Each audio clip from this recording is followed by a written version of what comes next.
Hello mga day! Welcome back to my channel. For today ay nagluto ako ng dinner ni Tom. Nag-request siya sa akin. Ang gi-request niya sa akin nga pang dinner niya ay pang breakfast nga pagkain. Pang breakfast nga style ang gi-request niya. Hash brown, spam, dalawa ka itlog nga over easy daw. Ano ba, humok-humok ang yellow dapat. Di niya gusto yung gahi-gahi. Parang naglihi si Tom mga day kasi namimili ng pagkain. Ito hash brown, gusto niya yung crunchy-crunchy. Itong itlog na to, dapat ito hindi ito magahi ang yellow. Dapat humok-humok ito, kaya gipahinaan ko siya. Gusto niya yung over easy ba? Alam niyo yun, yung over easy nga malambot ang yellow. Yung basa-basa pa kaunti ang yellow, pero hindi siya totally basa gyud. Ito ang aming dinner, ay ang aming lunch kanina, Brussels sprout and manok. Kay Tom, ito kanina nga hindi niya naubos. Ayan mga day, ganyan ang gusto niya. Yung kulay brown ba nga hash brown. Kahapon mga day ba, after sa interview ko dito sa Chipotle, ay diretso lang kami sa bahay. Natutulog lang si Tom diretso and ako ay cellphone lang. Nag-order ako ng ano mga day. Basta yung designer nga bag ba, ipakita ko lang sa inyo kung dumating na yun.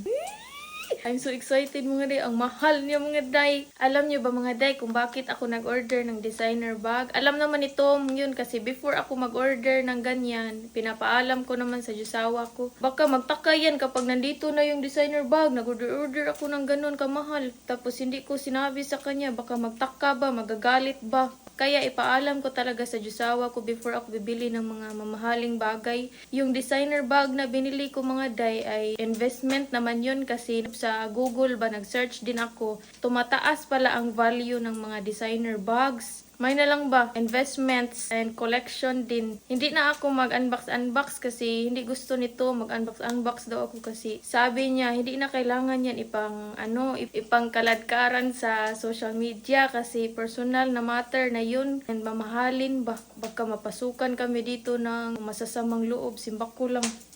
Naluto na ang aking hash brown mga day. Hash brown ni Batom. Ang kakainin ko ay itong spam lang. Partneran ko ng brown rice. Hindi na ako mag-hash brown. Para sa kanya lang talaga to. Crispy na talaga oh. Kay kulay brown na. Ito yung na-request niya. And maghugas pa ako. Hindi pa ako natapos maghugas. Kuyaw kay ang kanyang dinner no. Kay pang breakfast nga style. Ni-request niya talaga to mga day. Sabi ko anong kakainin mo my love? Sabi niya pang breakfast nga style. Baka namimiss na niya ito kasi palagi na lang kami kumakain ng yogurt. Hindi na kami kumakain ng mga ganito. Like spam, mga unhealthy foods ba. Yogurt na lang talaga ang kinakain namin everyday, every morning para healthy ba. Tapos na ang food ni Batom. My love! Ito ang sa akin. Spam and brown rice. Magkuha muna ako ng brown rice. My love! Your food! Your food, my honey! Your food. Mag-init tayo ng brown rice. Brown rice ang sa akin. Hindi na ba ako nag-white rice? Iwas cholesterol. Mas maganda itong brown rice ay makakatulong sa cholesterol. Here's your breakfast type of food. Okay, thank you. Okay. Breakfast type ang kanyang food. Why do you like breakfast type tonight, my love? Why do you like that breakfast Because you're type of cooking food? spam. Kaya pala. Kaya pala gusto niyang That's a gano'n. breakfast. Yeah, kasi nagluto kasi ako ng spam. Tapos tinanong ko siya, what do you want to eat? Niingon siya, sabi niya, I'm gonna go check the mail. okay. Sabi niya, hash brown and egg. Kasi alam niya ba nga, spam ang ulam ko ngayon. Kaya pala nag-egg and hash brown na lang din siya. Initin natin ang ating brown rice. Akala ko naglilihi ang jusawa natin. Meron pala kaming leftover dito. Brussels sprouts and chicken. Kanina itong tanghali. Tiwasan ito natin ang ating hugasin dito. Where is fly, my love? Fly? Yeah. Okay, para malimpyo ito dito. Hindi ko to natapos kay nagluto ako ba. Let's eat! What? This one you have to put it back in the ref. So you want me to do it? Yeah. You can do it. What, Mola? Kain tayo. Ang simple lang ng aking pagkain. Oh. Nag-crave ako ng spam and rice lang. Palagi na lang kasi kaming naka-healthy food. Ito ang sabi ko sa inyo mga day. Oh, ganyan ang over easy. Yung meron pa siyang basa-basa, kaunti ba? How about you? An egg. Why? I don't like just spam and rice. You want more, babe? Yes, she wants more. Yeah. Because it's empty. I gave her, You gave her the white one. yeah, 4 cans already. You gave her that enzyme, right? Yeah, now she will gonna get the 5th can. Is that the most he eats? Or 6?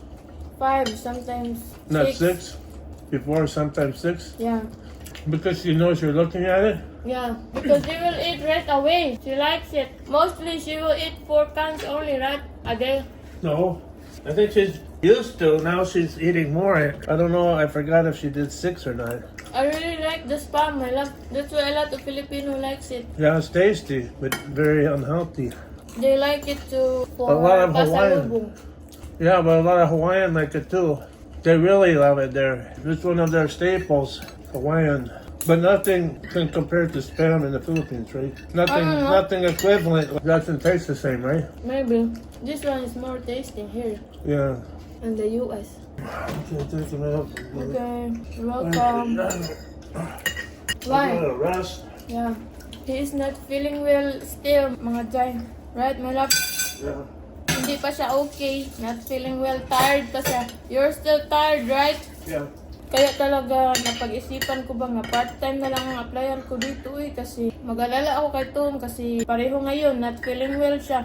Walang makapag-alaga sa kanya kapag magtrabaho ako, di ba? Pareho kanina, mga tanghali. Nagstay lang siya sa kanyang bed kasi hindi siya gustong bumangon. Yung Brussels sprout nga niluto ko at saka chicken, dinala ko na lang doon sa kwarto namin kasi hindi siya gustong tumayo ba. Naisipan ko talaga nga part-time na lang jud ang applyan ko kasi hindi ba natin alam ang katawan ni Tom ba sometimes madali na siyang kapuyin. Ay kapuyin. Kanang madali siyang getting tired ba. Pero ngayon, kaya siya not feeling well kay nagpunta ba sila sa nagbakasyon ba sila galing.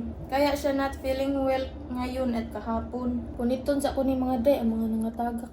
Ang sarap talaga ng spam. Ay, nakaka-addict talaga tong spam mga day. Kaya pala kasagaran sa mga Pinoy no kay magdala sila ng spam kada uwi nila sa Pilipinas ba pang pasalubong. Excited na kayo ko sa akong bag mga day, mahal mga day.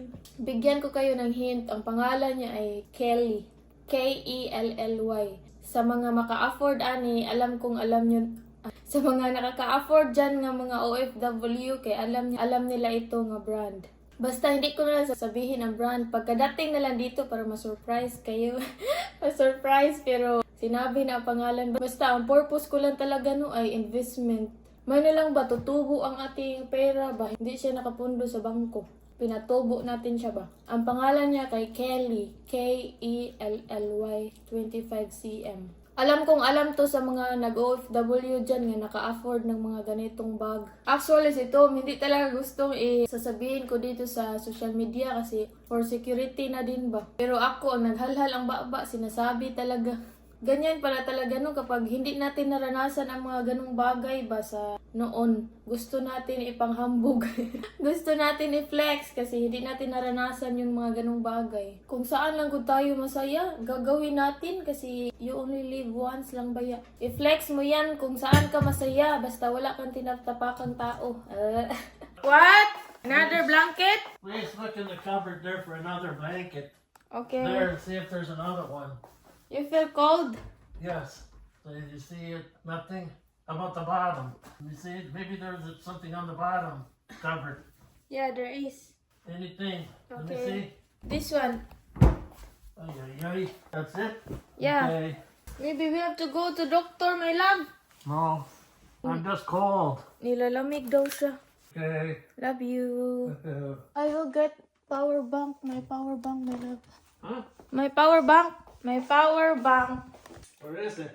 I got it. Because I will edit while charging. Natutulog na ulit si Tom. Maghugas tayo ng ating mga pinagkainan dito. Simula. Hugasan muna natin to. Ang pinagkainan namin mga Jay. Simula ba ay anikaw na talaga ang kanyang ang kanyang kaon ay gumana ang kanyang sa pagkain. Gumana ang kanyang appetit, bon appetit. Ika-5 cans na niya yan. Mostly before nung si Tom ang magbibigay ng pagkain sa kanya ay mga 4 lang daw or 5. Ngayon ay aabot na ng 6. Baka na rin sa edad ni Mula. patagal ng patagal ba magkaedaran ay gusto nang kumain na dagdagan ang kanyang pagkain araw-araw. Gabi na dito mga day, mga 6:52 na dito sa gabi. Hindi pa madilim no, meron kasi daylight saving time dito ngayon. Kanang hindi siya madaling mag-turn off, hindi siya madaling magdilim ba. Excited na ako sa in-order ko. Liman ka nang hindi ka ma-excited. Tapos, ang laki kasi ng halaga, kaya excited ako. And first time ko itong luxury bag. First time natin. First time magka-luxury bag.